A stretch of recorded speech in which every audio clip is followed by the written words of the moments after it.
That's right, and they actually have the fewest options of reducing their taxes. The tax laws are really geared towards those people who are creating jobs. You know, and those are the entrepreneurs, those people who are creating housing and, you know, building real estate, because the government understands that's what we need. You know, we want the private sector to do that, and so we're rewarded for doing what the government wants us to do. And that's really all the tax law is. It's a system of rewards, what the government wants you to do. Plus, you know, the other part of it too is this whole idea of getting a job. There was some kind of a myth out there that goes with get the job, get a safe, secure job. And so that by getting a job, somehow you're going to be taken care of for the rest of your life. And all you got to do is pick up any paper to see how many tens of thousands of people are losing their jobs. There are no safe, secure jobs, and now we're competing with India and Asia for jobs that were sacred to America at one point in time. So this whole idea of having a job that was secure is probably the most insecure thing you could be doing right now. The idea of a secure job is an industrial age idea. Exactly. The only option is put into your head is go get a job. And I wasn't around, I wasn't around entrepreneurs, I wasn't around business owners growing up, I was around employees. When I first started my company 15 years ago, I went back to my class reunion, which is always an interesting thing, and I remember saying to them, yeah, you know, I started a company about 5 years ago, and they looked at me like, oh, and some of them even said it, they go, you're so brave. And I'm thinking, you know, I've had this company for 5 years now, that is the longest I had ever worked anywhere. See, without financial education, you have to get a job. What's tragic today is so many people losing their jobs, they go back to school to get another job, but they're now competing with their kids. You know, that's insanity. So we're not saying jobs are bad, we're just saying as entrepreneurs, our job is to create jobs. The government doesn't really create jobs. They need more entrepreneurs. I didn't even know there was another option growing up. I didn't know there was another option. I didn't know, I thought all you could do was get a job. So again, it's not right or wrong to be an employee, but I'd like to know what my options are. Right, because when you were in school, did they say go to school, get your diploma so you can become an entrepreneur? No. I mean, you'll never hear that in the school system. No, they said work your way up the ladder, get the bigger paycheck, get a better job, higher pay. But you're right, job is the only option that you'll hear in school as a rule. And job stands for just over broke, you know. Well, to me, the real issue with the job is it's the highest risk profession you can have, because you only have one client. Now, you know, when I started my business 15 years ago, it was after being fired from a job. And what I recognized was that, you know what, I had no control over my life because I had one client. That was my employer. Whereas now I have hundreds and thousands of clients. One client fires me, it's not the end of the world. You know, now my risk has gone down considerably, almost to nothing, where when you have a job, I mean, it's just a high-risk play. Plus, the other thing is you're in complete control. That's the piece that I like. I like being able to, if I lose a client or You're an entrepreneur because nobody would hire you. I'm unemployable, there's no question. Tell the truth. But it's nice, like you know, like if you're going to lose some business or you do lose some business, you can go out and generate business and fill that gap. Financial security is more important than job security. Time out. E's and S's get punished for making mistakes, or they lose their job. B's and I's get richer from their mistakes because they learn from their mistakes. The next sacred cow is work hard. Because my poor dad, a school teacher, great guy, PhD, he always says, I'm a good, hard-working man. And my rich dad had a different point of view, and he had me read this book by Mark Twain. It was a story of how, I think it was Huckleberry Finn or somebody, got the other kids to paint the fence for him.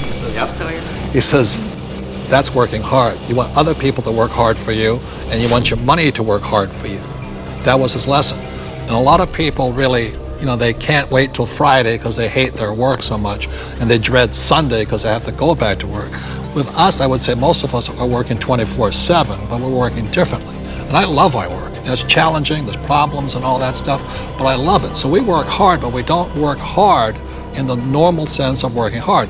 The problem with working hard for money, because the rich don't work for money. The problem with working hard for money is you pay more in what, Tom? Taxes. Taxes. The harder you work for money, the more you will pay in taxes, right? Well, right. If instead of working hard for for money, like you're talking about, instead if you work for assets, then you pay a lot less taxes because the tax law, again, is geared towards building assets. Because as we build assets, we build the economy. Time out. The big difference between E's and S's and B's and I's, E's and S's focus on the income statement and B's and I's focus on the asset column. My rich dad simply said to me, he says, assets put money in your pocket whether you work or not, and liabilities take money from your pocket. For example, my house is a liability because it takes money from my pocket every single month. Yet my rental properties are assets because they put money in your pocket whether you work or not. One of the reasons so many people are struggling financially today is they're buying liabilities they think are assets. As we build assets, the economy grows, and the employees get benefits also, because now we have more jobs for more employees. But on Michael's side, why are people working so hard is because the Fed's also working hard printing money, right? Yeah, people. I've got friends that just say, I need to get more hours, or I need to get a second job or something like that. They're working harder to make a few more dollars, but they don't realize that over this entire past decade, the average in real income after inflation has been falling. So the harder people work, the less they're making anyway, because the government and the Federal Reserve, the banking system, they're basically stealing it from them. Can we bring in the bags of coins right now? Thank you. I'm not going to hold that. I'll give you an example. In the year 2000, one gold coin cost $300. So this is $300 in US quarters. Today, in 2010, that same gold coin, it takes $1,100 to buy the same coin. So the reason people have to work so hard to keep up, to keep paying money, is because the value of your dollars are going down. So the insanity of going to get another job, pay more taxes, and work harder, when how many dollars did the Fed print in 2009? From August of 2008 through 2009, they created about 1.5 times more paper dollars than it took 200 previous years to print.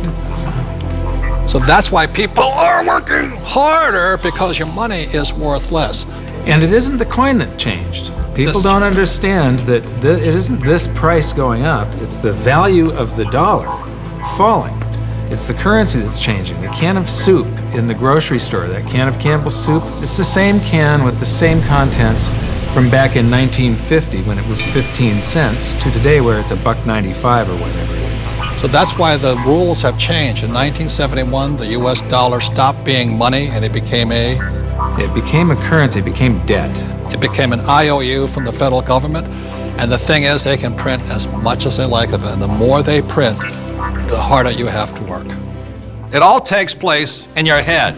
Take this glass here. In this case, the glass here is context. It holds the content, in this case, the water. E's and S's have a different context than B's and I's. Having a different context, E's and S's attract the sacred cows like go to school, work hard, live below your means. B's and I's, having a different context entirely, attracts a different type of content, different type of information, different type of education. Money is created out of your head. If you're a true B and I, you're not concerned. It's because just like the Fed, we can print our own money.